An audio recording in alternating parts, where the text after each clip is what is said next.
or send them in the chat. We'll be very happy to reply on them. Without any further ado, I would like to give the floor to Xenofon Vasilakos. Xenofon, the floor is yours. Thank you.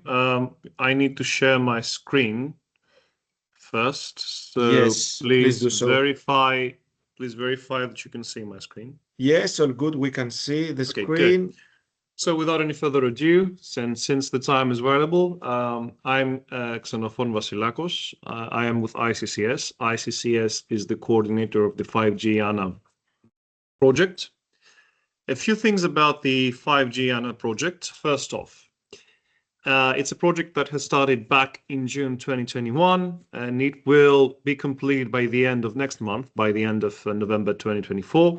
It is a Horizon 2020 ICT 41 project. It is composed, but the consortium is composed by 16 partners from 8 different European countries, out of which 10 are small and medium enterprises. And please keep this in mind because it's quite a critical thing. The fact that we're dealing with small and medium scale enterprises and startups.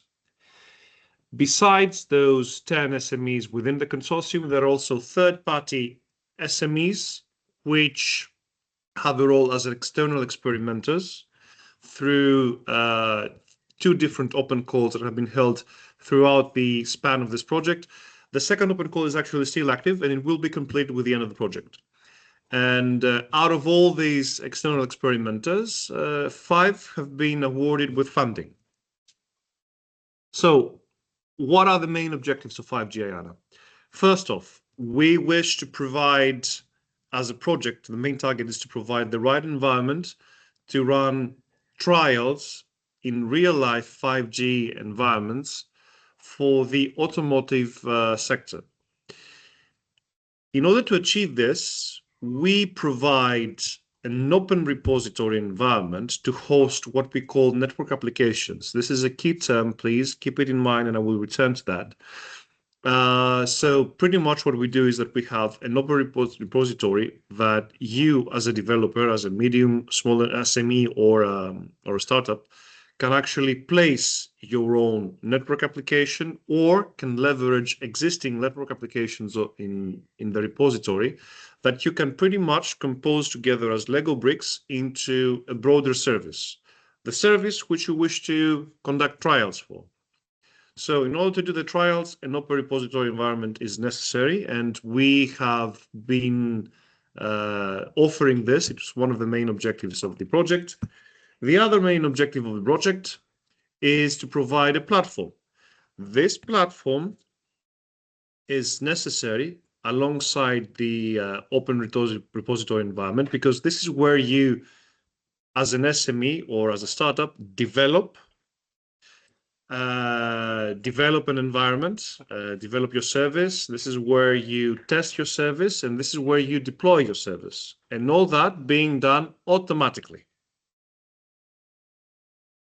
And besides these 3 technical pillars, the last objective, last but certainly not least, this is why we are here, is to develop new business opportunities to boost the market for startups and SMEs in the automotive sector that wish to develop their own network applications as telecom services. Let me make one thing clear here.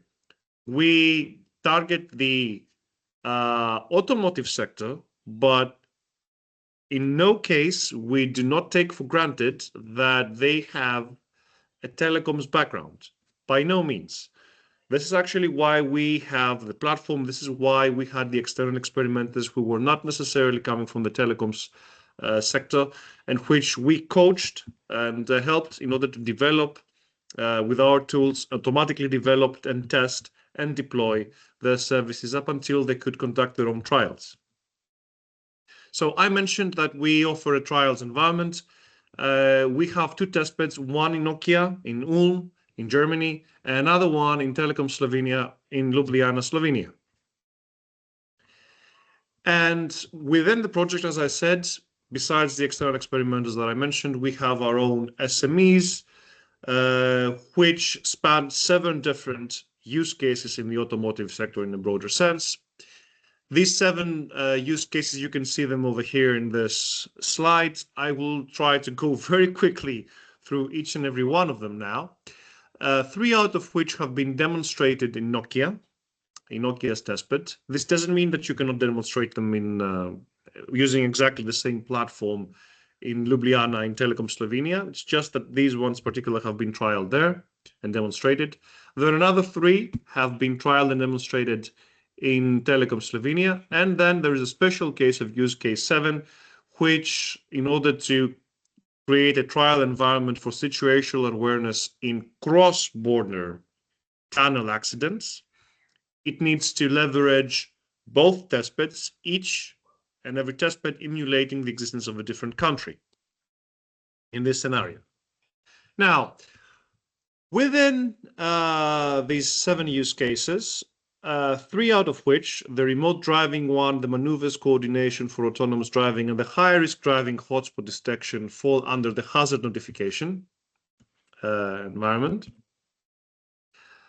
2 out of these 7 fall under the infotainment category, the virtual bus tour and the augmented reality content delivery for vehicular networks.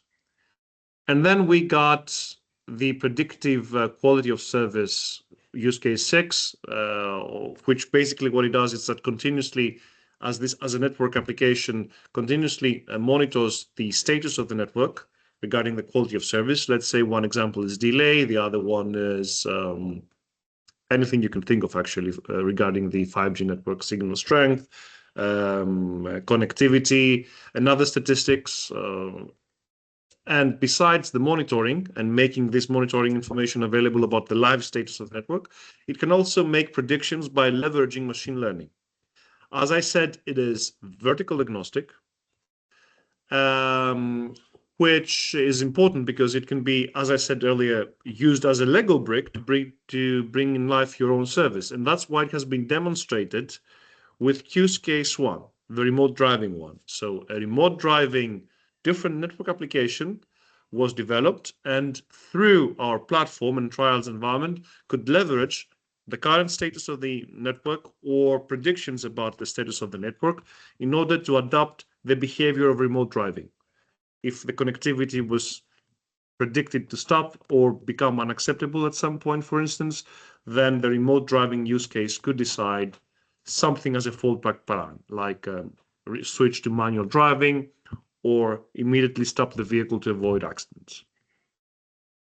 And the special case of situational awareness, this is for cross-border road tunnels, real-time situational awareness with enhanced 5G technology being leveraged. It actually leverages from our platform, besides the connectivity, the edge of the network, the multi-access edge computing platform in both trial sites. It involves sensors, cameras, and roadside units, and on-boarded also units. It's a complicated use case, which unfortunately we don't have the time to provide more details about. Now, the key concept of a network application, this is exactly what the external experimenters or the use case holders develop themselves. What is the proper definition of a network application? Well, every use case involves several 5G network applications. What is a network application? To answer this, we have to picture it in our mind as a piece of software which is deployable within the 5G architecture. This and takes advantage of 5G services. For example, the simplest service that you can think of is connectivity itself. A network application is composed itself by one or more other pieces of software applications that leverage network functionalities. And these network functionalities should be actually visible, I hope, here on the slide. They can be installed in various network functions of the infrastructure itself. They could be running at the onboarded unit of the vehicle or at the edge of the network, or even can be submitted to be run somewhere in the cloud. So a network application, long story short, is a standalone software that takes also advantage of the native functionality of the 5G infrastructure, such as for network monitoring, for instance. And it also installs within the network functionality its own, let's say, software extensions to be leveraged. And then by composing all the network applications together, like bringing them from the repository that I mentioned earlier, from 5G IANA, it can provide you, at the end of the day, a vertical service as a composition of various network applications deployed in different network segments.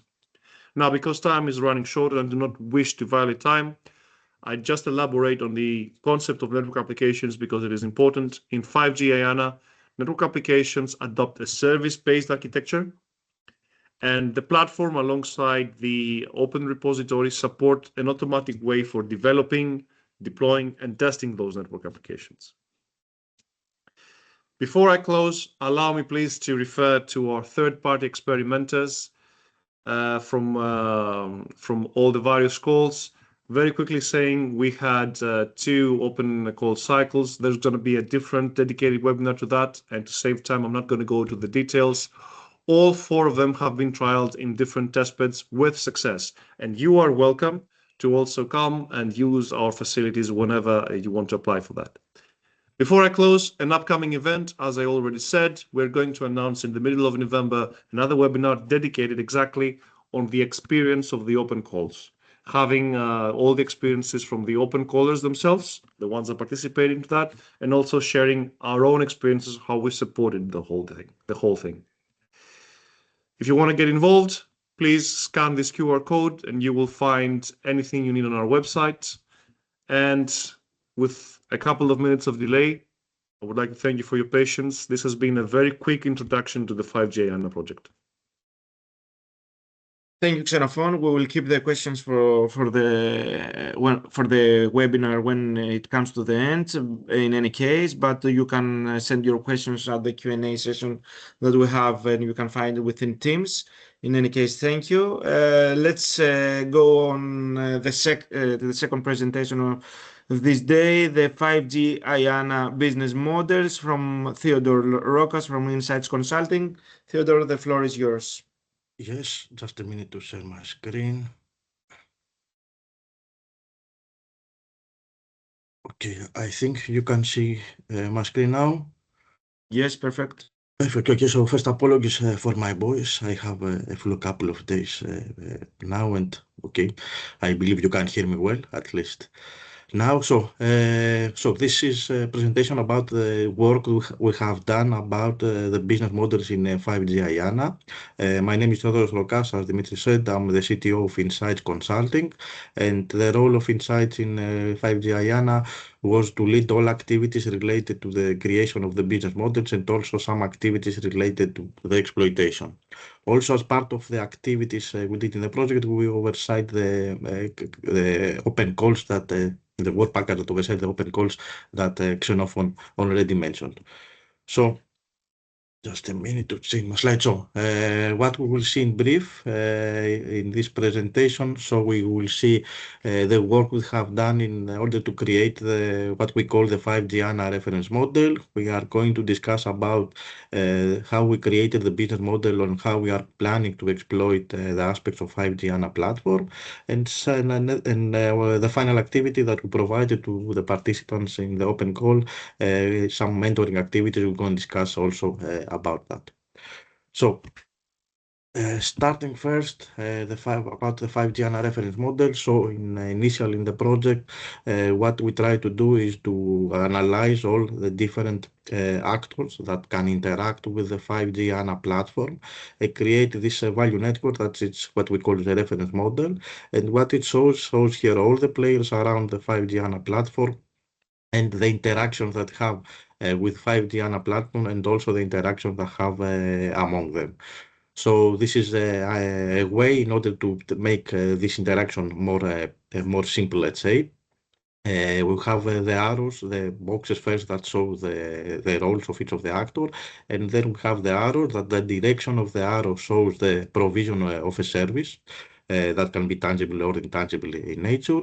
And also usually in the other direction of the facing of the arrow, it comes the revenue sharing.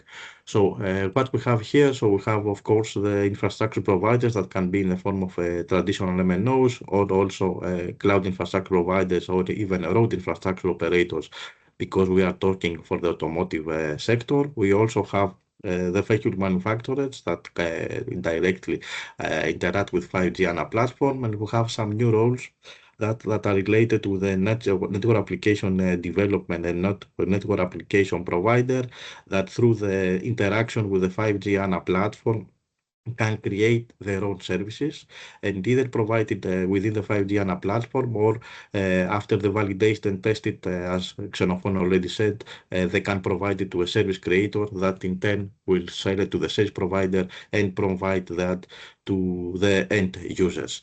This is just the initial model. We have examined different scenarios that has to do with the type and the roles that each of the actors can take within this 5G ANA ecosystem. So some simplified scenarios here. I don't go into details, we don't have so much time.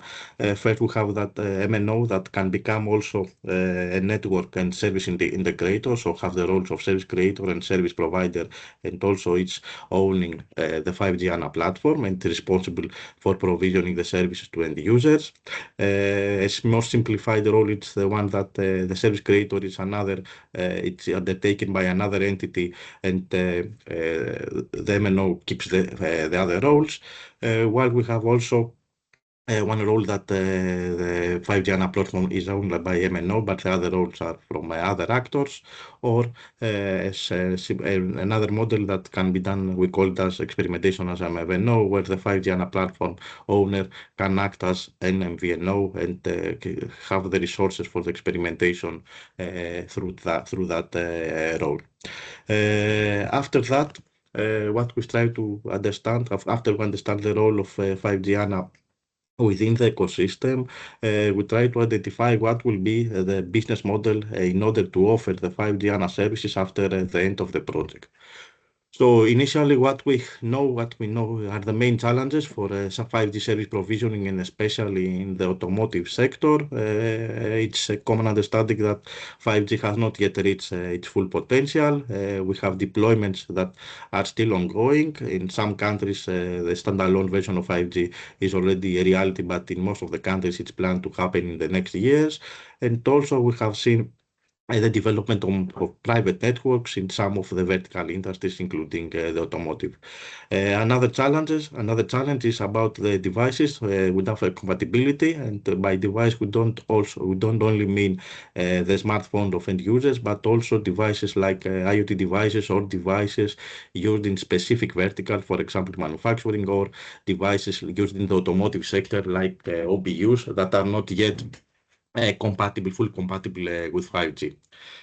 With bold here, we see the adoption. It's one that 5G ANA tries to tackle. So we have first adoption from industrial stakeholders. It's really important. The adoption until now, it's not high enough. We don't have enough industrial stakeholders that take advantage of the capabilities of 5G. And we hope that through initiatives like the one in 5G ANA platform, industrial stakeholders can come, develop their own services, and then offer them to end users, so increasing also the adoption from end users. Also, regarding the automotive sector, we have different models for connectivity. For example, we have end users that can use their own SIM cards within the cars and get the access to 5G services. Or there are cases that within the car there's a SIM that is provided and owned by the vehicle manufacturer. And also, since the deployments in each country are not in the same level, we have issues regarding the cross-border connectivity. But as I said, we are trying in 5G ANA to tackle the adoption of 5G. So what we offer in a few bullets, so we offer the ability to non-experts, SMEs and startups that have no ability capability of knowing 5G to come in, interact with the platform, develop and deploy this new network applications the way that Xenofon already mentioned, like using the network applications like Lego bricks. At a later stage, and if they wish, they can go to the 5G infrastructure that we have in Ulm and Ljubljana and do the experimentation in a real environment and then validate that their solution works and bring them a step closer to have a commercial product that can be used in any 5G infrastructure. We also provide during these activities the training and support from 5G IANA experts and also some consulting mentoring services that we're going to discuss also at the end.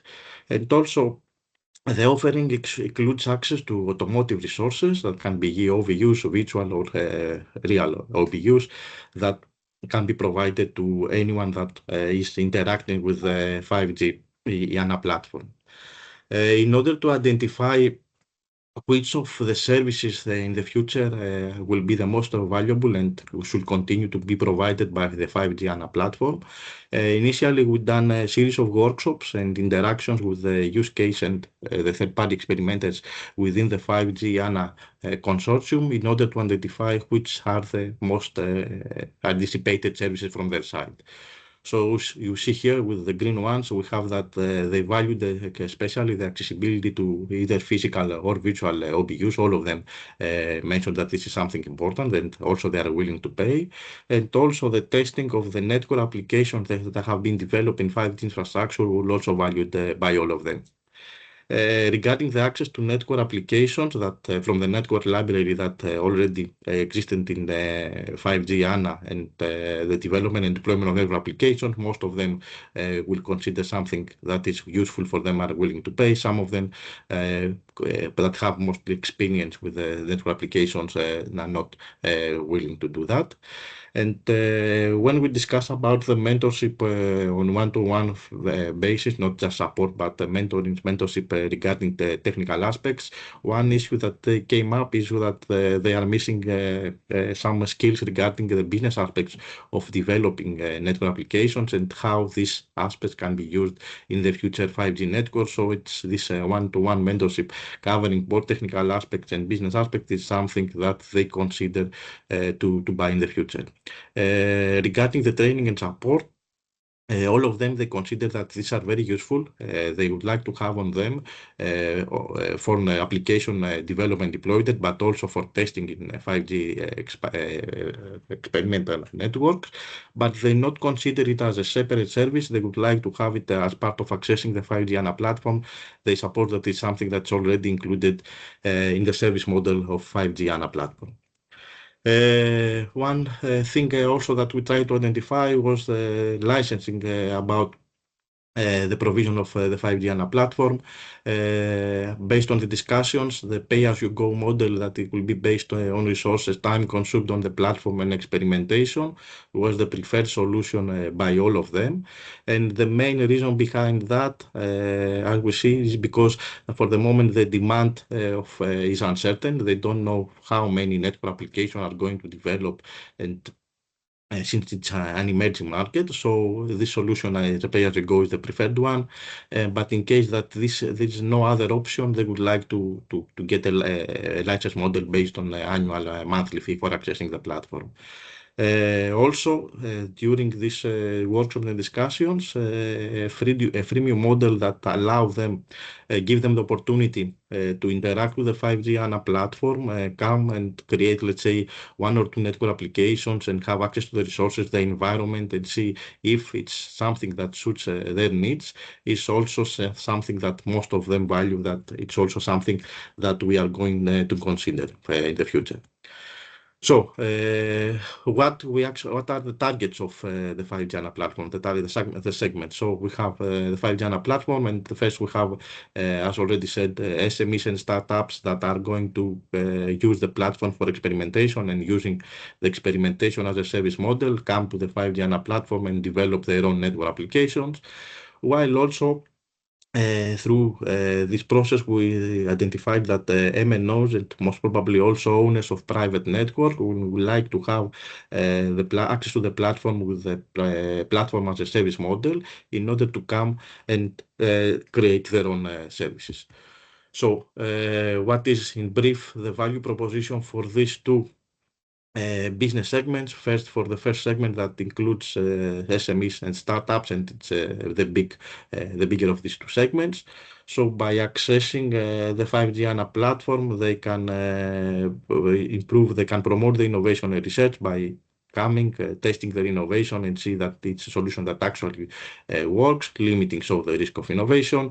They can validate different use cases that they have in mind by accessing the real 5G infrastructure, having this realistic testing. One also important aspect that came apparent through the collaboration in 5G IANA was this collaboration. So we have some new collaborations between the partners that have started within the project, and hopefully it will continue after the end of the project.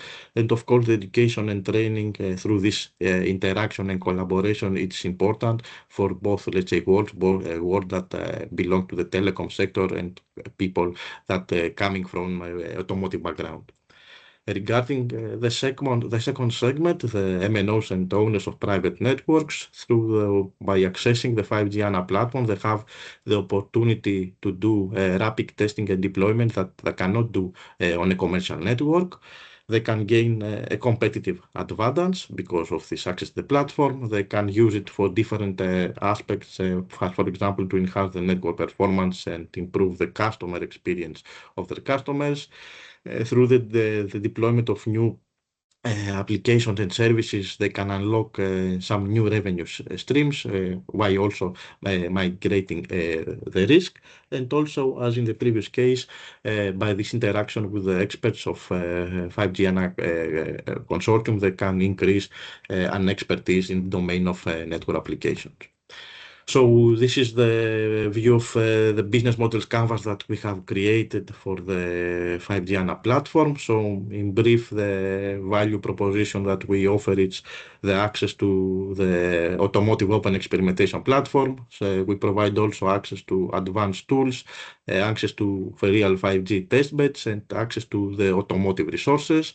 As already said, the two segments is first the network application developers, service developers, and possibly fleet operators, while the second segment includes the mobile network operators and private operators. The revenue streams can come from the first segment through experimentation or services like training and support, and can be used as a subscription fee or a pay-per-use model. While in the second segment, the platform as a service model will be used, that can also be on a pay-per-use of the resource of the platform, or a subscription model, depending on the conditions and the requirements of each of the customer segment. So the key activities for the future is to develop some new functionalities, to maintain the platform, and also provide the training and support and mentoring services. So we also, another activity that we did within the project is for all use cases, for the 7 use cases that Xenofon already mentioned, to create some business models. We identified the target market, the key stakeholders, and we have created the business model canvas. Later, Dimitris and Alexis will show a brief overview of that activity for their use cases. And one final activity that we have undertaken, it's the interaction in the form of mentoring with the participants of the open call. So we have created a team of mentors. You can see here a brief overview of that and the link on our website. So providing this mentoring to third-party experimenters that come through the 2 open calls that 5G IANA organized. And apart from the technical workshops, we focus here on the workshop that we did regarding the business models and the exploitation. So in this workshop, we have provided them some definition of what is exploitation and how they can generate impact. and also an overview of how what the market analysis is, what the SWOT analysis is, how they can create the business models canvas.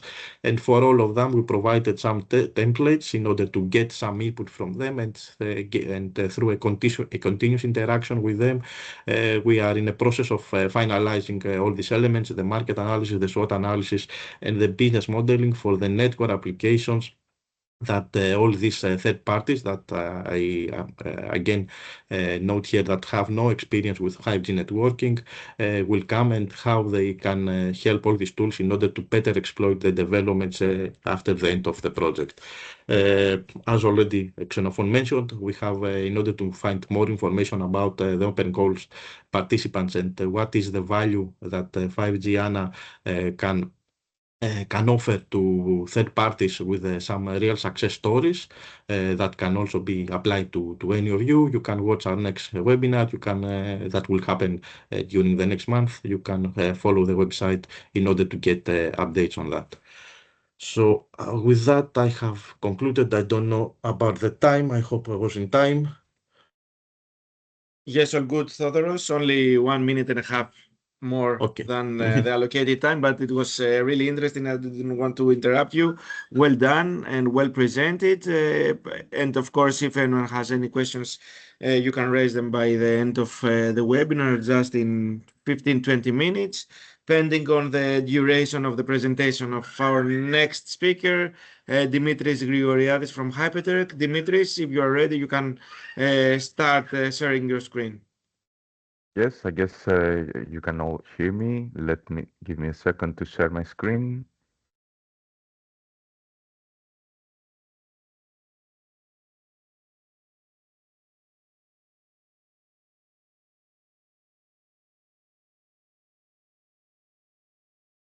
Okay, I guess now you can see my screen, correct?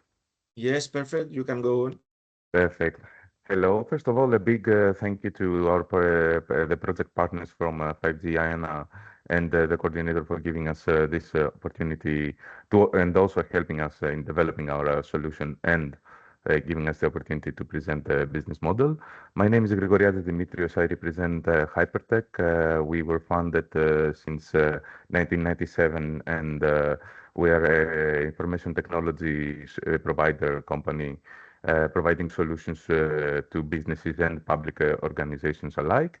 And we have a big portfolio in green tech solutions and fintech solutions. And these past years, we have expanding our portfolio in solutions about immersive technologies, virtual realities, etc. And now I'm going to present you the spearhead of our solution that targets the infotainment market, which is the virtual bus tour. And what does it do? It allows the users to join in real time a virtual bus tour in a double-decker bus. You might have seen those buses in usually from companies that they offer sightseeing services, etc., that they are open from the top. And in there, in this virtual environment, the users can interact with each other and be represented by avatars where they can wave, they can talk with each other, and exchange, how do you say, expressions and emoticons, etc. And all around them, they can see a 360 video live streaming from a bus tour that is happening somewhere else. And let's see the key functionalities. First of all, as I said, we have a real-time 360 video streaming through the provided that there is a 5G infrastructure that can do that. And then we offer a specialized audio and communication within the virtual reality app. The avatars can be customized and also be used for the users to communicate in between them. In order to be also GDPR protected, the real stream video has blurred before the view the faces and the license plate that may come around during the trip, so that the personal information is protected and secure. And while also our application offers a field of view optimization, where our algorithm can also predict where the VR user that is wearing the headset may move his head, and then optimize the bandwidth in order to facilitate this, and thus reducing the resources needed to make this live stream video. And also it utilizes 5G enabled infrastructure. Well, the benefits, first of all, from participating in the project and also testing our application, our solution in the automotive in the 5G IANA platform was first of all, that we tested our application in real network conditions. We have the access to 5G software infrastructure and hardware, and so including hardware and software. We also utilized the catalog of an NApps, which we also contributed to its expansion. And then we had something that we tend to underestimate a lot, collaboration and expertise sharing with all these people from the project. That included also network providers, network experts, the platform providers, and other technical people that really helped us a lot with the development. And moving on, let's talk about the target market. Well, first of all, as a company that we target public and private organizations, we have on the top of our list smart city initiatives and public tourism initiatives. That includes municipalities, local offices, city councils, that they want to promote their local tourism and have more income of tourism, and also advertise their region. Also, then we have the tourism and hospitality industry as a private business target, where they could add the tourist attractions, historical landmarks that they want to promote, and other cultural sites that they want to enhance the visitor engagement. Then we also have travel agencies and operators that they could offer premium VR experiences, or as a standalone attraction, or just to promote their actual travel experiences. And also the entertainment sector, more specifically the media and entertainment companies, that they are interested in VR and other immersive technologies, and they want to provide added value in events and venues where they could live stream events, or live stream a venue, or I don't know, a concert or a sports event, etc. Let's move to the next one. The key stakeholders in these markets, from our analysis, it turns out that, first of all, in the group of the public authorities, we have city councils, national tourism departments, that they can also fund this action or support these virtual tourism projects through pilots or other activities. Then we have media and entertainment partners. That includes broadcasters, VR content creators, media companies, advertising companies, etc. And also we included in our analysis the technology providers. That includes the 5G network operator that provides the infrastructure, also the hardware providers, especially for the virtual reality headsets, and also the 360 cameras. And then we have the end users, which are the individual travelers and families that they are looking for these interactive and immersive experiences to experience. Oops, it's moving backward for some reason. Yeah, and now let's dive into the business model canvas of our solution. First of all, the key partners, as I said before, are the telecom providers, which they provide the 5G infrastructure.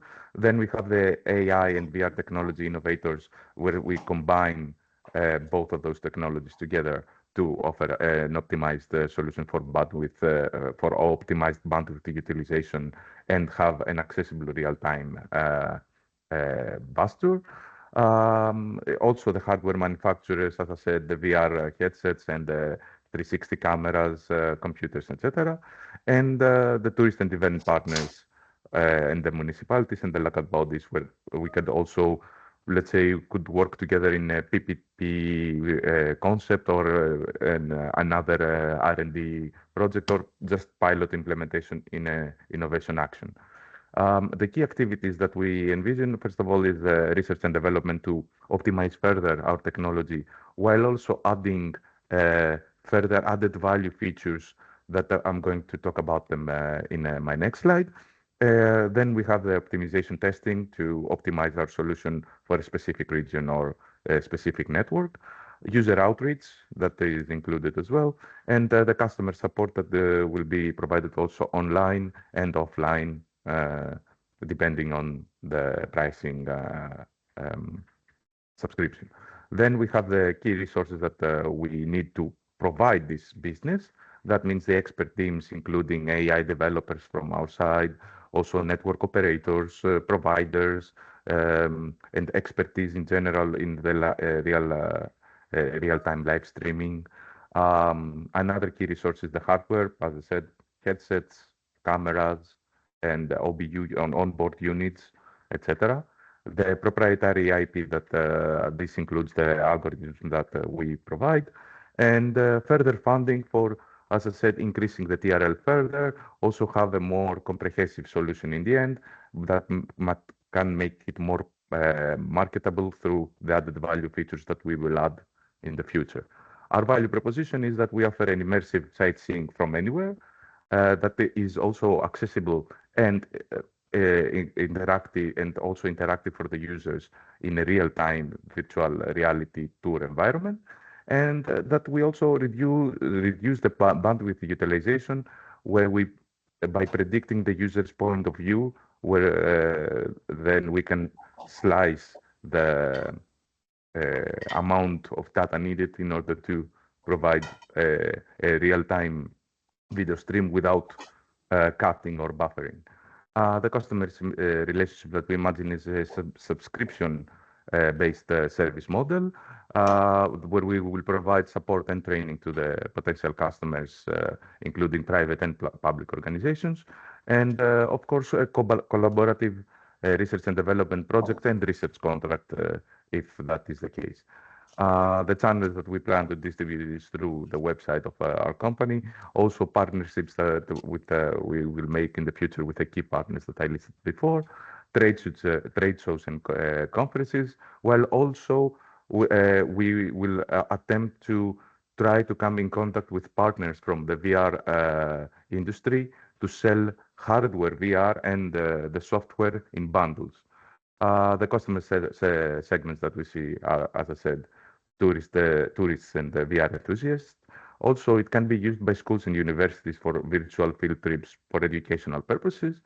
Also for accessibility advocates, that for people that cannot travel or they have some difficulty in moving, that they can also use that to virtually travel, let's say. And our main customers, the local governments and cultural institutions that they want to promote the regional tourism.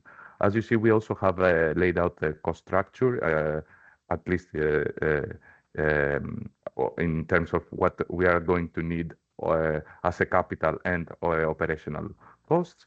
And we arrived into several indicative revenue streams. We say indicative because we just want to keep the right to negotiate prices after we have more added value through new features and TRL and further TRL development. But as a subscription model, we imagine an unlimited access for 10 euros per month, and a pay-per-view also model where a user may want to have just a single tour access. We also have envisioned an annual licensing for tourism institutions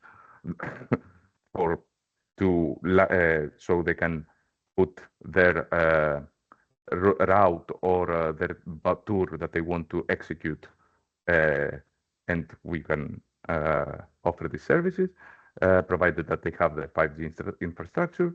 And VR subscription bundle service, as I said before, with the VR providers, and VR in virtual reality sponsorships inside the virtual reality environment, where we could charge monthly ad slots for local businesses that they are inside the bus tour. And here is our future plans.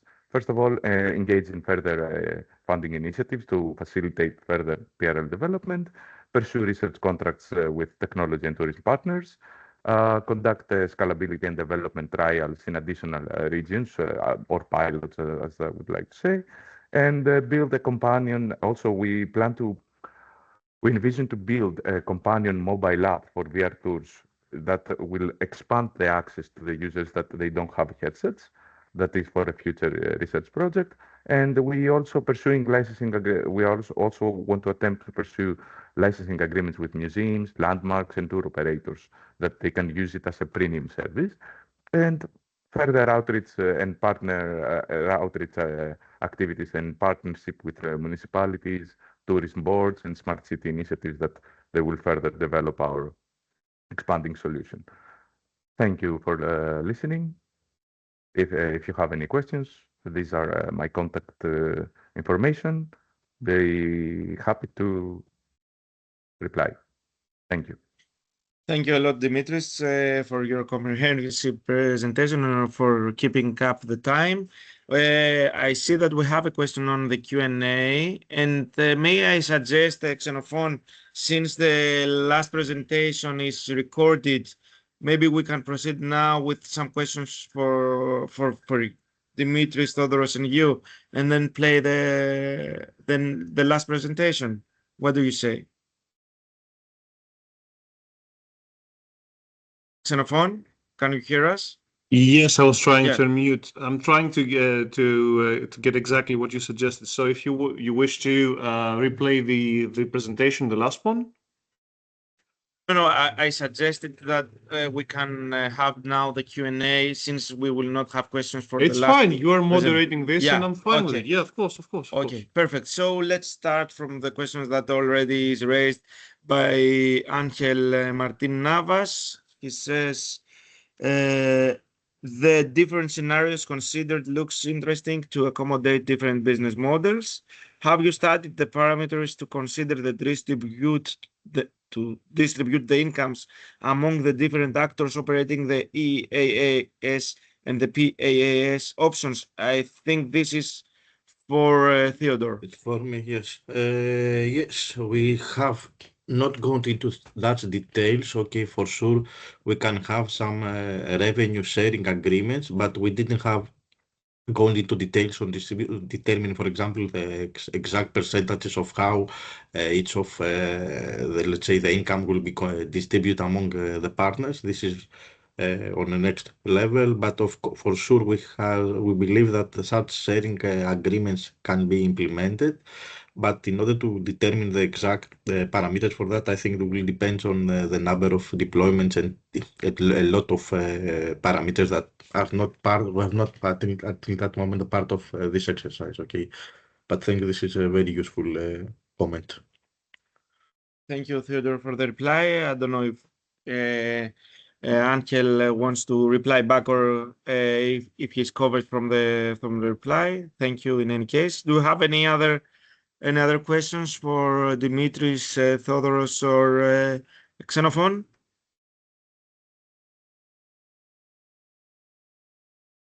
No, as far as I can see.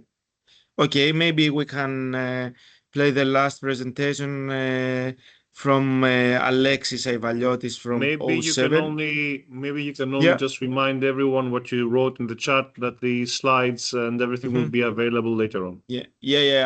I was going to tell it anyway, but thank you, Xenofon, for reminding it. All the presentations and of course the recording of this webinar will be available both at our website and on our YouTube channel. And of course, something that I forgot to mention, that you can follow us on our social media on X Twitter, and LinkedIn, and repost and see our latest updates as the project comes to an end. So let me share my screen.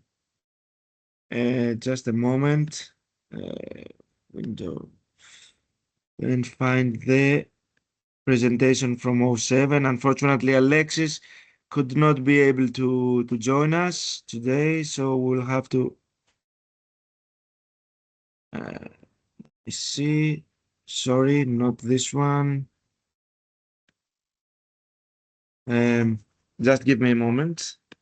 Yeah, I had it somewhere here. Yeah.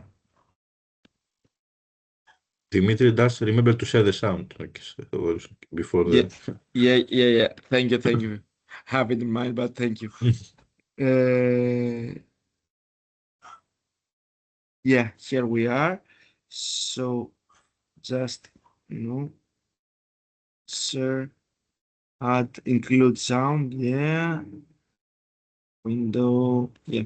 Okay. Just tell me that you are seeing my screen. It's okay. Yes, I can verify that. Okay, perfect. So, and verify me if the sound Hello is everyone, included. my name is Alexis Aivaliotis Indeed. and I am an R&D project manager at the company 07. I am terribly sorry that I could not be here today with you in person, but I remain at your disposal for any questions you may have for me. I have worked on the 5G IANA project for more than 2 years now, and I am here to talk to you about our use case 5, real-time road network risk assessment. First of all, I would like to say a few words about the company 07 and what it does so that you might have a better understanding of how this use case benefited us. 07 is a telematics company. Its product is a smartphone app which uses smartphone sensors for driving behavior analysis. Through the app, the user can see their driving behavior score, both per trip and a total. Our current solution is based entirely on cloud computing, meaning that all computations for driving behavior analysis take place in the cloud. This product is offered to insurance companies who reward safe drivers with reduced insurance premiums and gamification features. So our entire product is based on what we call the 07 telematics platform, which is based on these 4 modules, namely telematics, mobile marketing, driving behavior, and machine learning modules. How this driving behavior analysis platform works is that the app automatically detects driving, which then collects the sensor data from the smartphone, which is then sent to the cloud for processing. Then the platform produces the trip score and the analytics for each trip. Now, the use case 5, real-time road network risk assessment, developed a novel feature which detects aggressive and distracted driving and transmits warning notifications on road risk level to other vehicles. What we mean with aggressive driving is that we detect harsh events, so harsh braking, harsh accelerations, and speeding. While with distracted driving, we mean the detection of mobile use, so whether the driver is using their phone and is therefore, of course, distracted. So to do that, we developed an ML model which was trained with high-frequency vehicle data from the onboard unit that was mounted into the vehicle to make notifications more relevant to the user.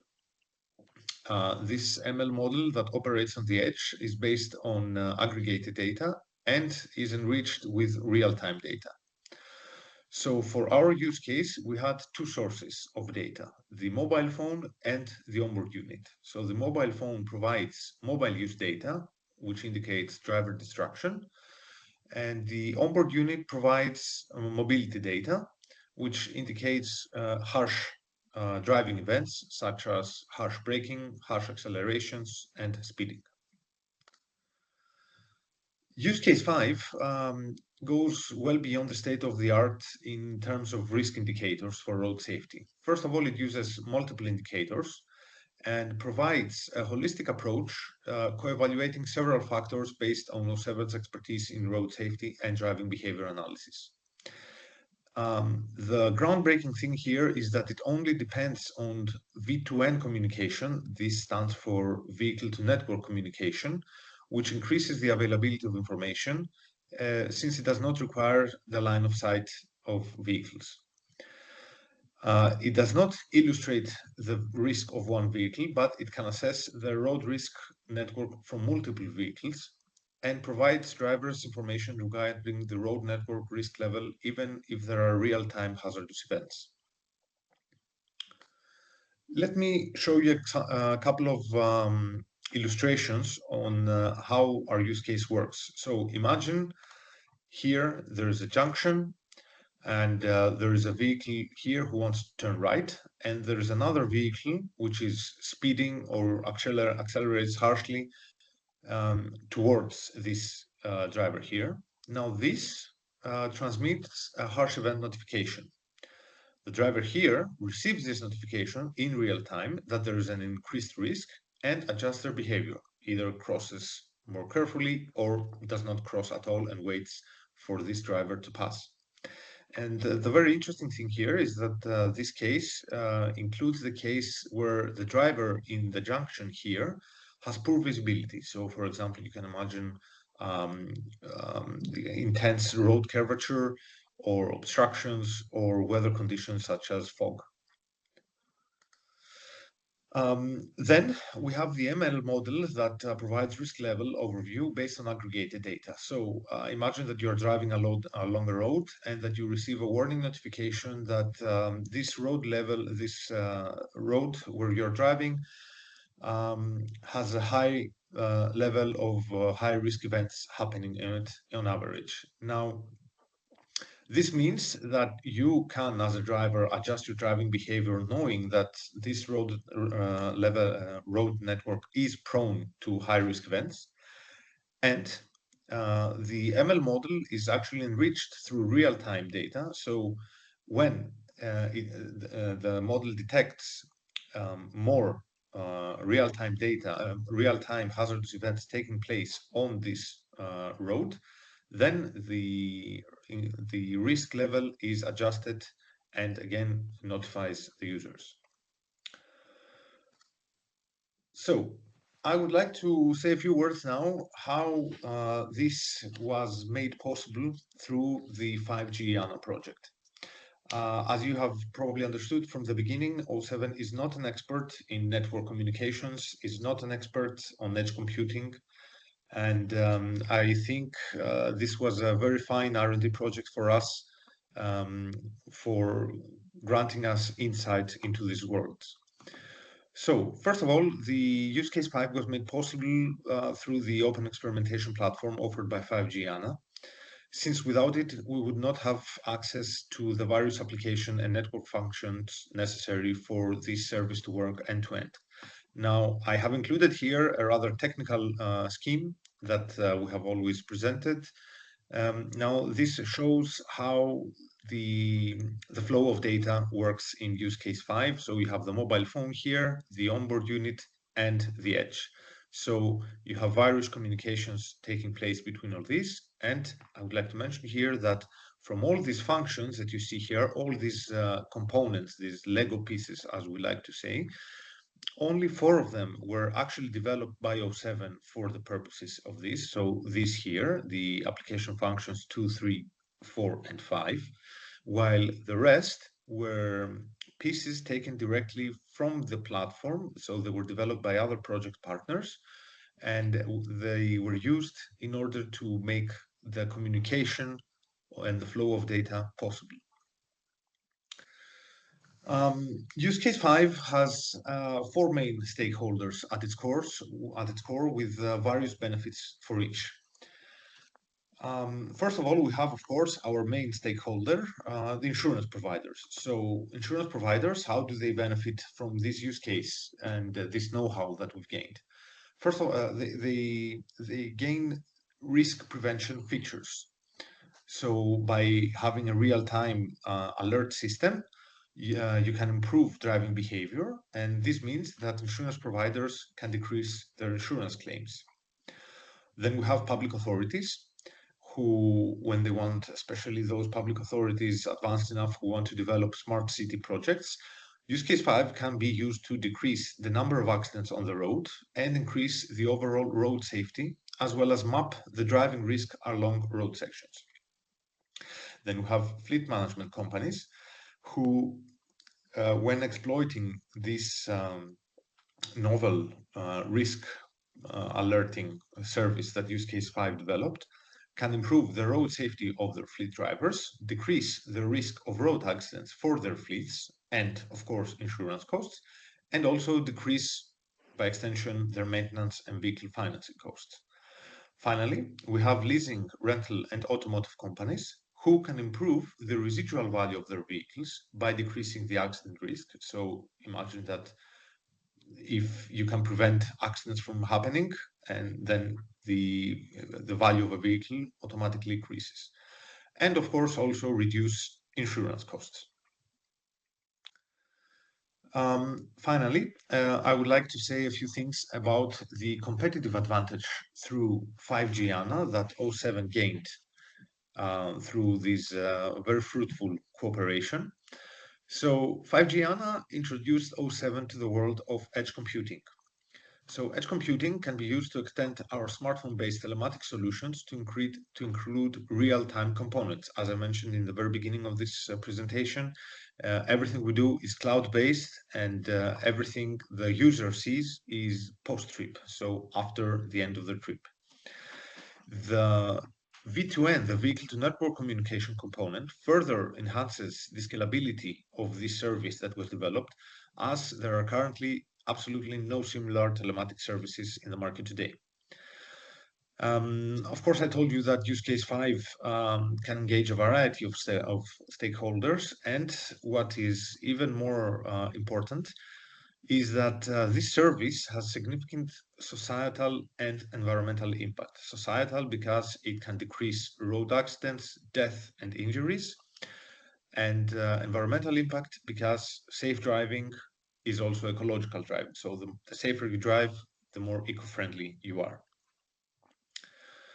And I would like to conclude this presentation by telling you some the future that we have envisioned for the company, which is basically enabled by edge computing. So by exploiting edge computing, we can extend our telematic solutions to connected vehicles. Now, connected vehicles, for those of you who may not know, are new generation vehicles which are mounted with hundreds of sensors which can transmit signals, and these signals can be used to evaluate driving behavior and also create new services.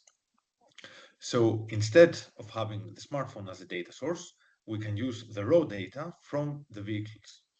And edge computing comes into play here because it allows us to perform all driving behavior analysis computation directly inside the vehicle. This has, as a result, a substantial increase in data privacy and security, which is a major pain point for our users at this time, since no sensitive data ever leave the vehicle. So the only data that is transmitted to the cloud are calculated driving behavior scores and no position or speeding data. And this, of course, also grants us another operational expenses advantage, namely the decrease in cloud costs. So the less cloud resources you need to compute the driving behavior scores, the more these cloud costs decrease. This was all for me. I thank you very much for your attention. Again, I am terribly sorry I could not be here with you today. If you have any questions, feel free to email me at the email you see here. And thanks very much. Goodbye. Okay, by my side, I would like to thank Alex for this presentation. I think we are a little bit late, but in any case, if you have any other questions, I see here at the Q&A, any public deliverables from the project? Xenofon? Well, there are public deliverables. They're available on the website of the project. The website has been mentioned in the slides. Also, in my part of my presentation, there was a QR code that if you scan, you get to the resources over there. In any case, if you find any difficulty in spotting the publicly available deliverables, you can always email me or any other person from the ones mentioned either on the website or on my slides, and we're going to help you out as soon as possible. The website actually mentions directly the necessary emails that you can contact in case you find any difficulties for everything. Okay, not just the deliverables, but any other event that you're interested in. And another question from Mr. Larsen. For clarity, is this platform architecture aimed only at applications passengers, or is it also intended for safety situation awareness related information for drivers or remote operators? Will it, for instance, support V2X? Don't know who wants to answer that. I'm going to give it a try. So if I'm getting the question right, let me rephrase it. What I understand is that whether the platform is for more general purpose or not. My understanding is that, well, not just my understanding, I know that the platform has been designed to support network applications as long as these are built based on the SBA model. If you have any softwareized network application which is designed to be onboarded along with our coaching and all the necessary instructions, you can containerize it, use the automated tools to deploy it, and it should support. Now, I'm not sure about the V2X. The platform in theory can do it, but you also need to have the right trial site with the necessary equipment. Supposing you do have that, the general answer is that yes, there are no restrictions when it comes to the actual functionality other than the availability of the necessary hardware to support this. From a software perspective, when it comes to the platform, I do not see any reason for why not. And I hope I'm answering the question. The question was actually more specific. I make it a little bit more generic about general purpose use.